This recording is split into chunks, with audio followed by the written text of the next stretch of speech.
ไอ้สิไปย่ำปลาเอาไปยังบ่เอาปลาขอ2 โลปลาคอ2 โลไปยังอีกปลาไหล2 ตัวไอ้2 ตัวตัวเล็กตัวนี้เอาซ้ำ2 นิ้ว2 นิ้ว2 นิ้วมีบ่เนาะ2 นิ้วเอาไปก่อน2 นิ้วเอายังอีกเอา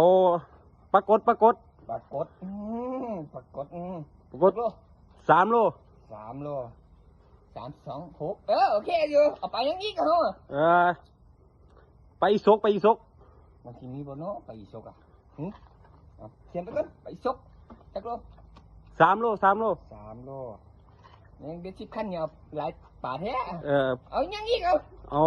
าเขียนบ่เขียนยังเหลืออยู่ในถุงเขียนเอาปะเอา2 โลเอาเขียน2 โลที่เอายังไปขายตลาดนะเอายังไปขายตลาดปะ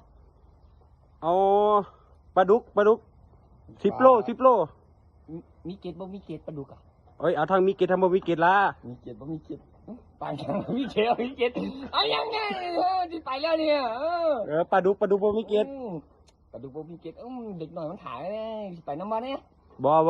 ไปเดี๋ยวบ่ไปนะมีเด็กแก่วะ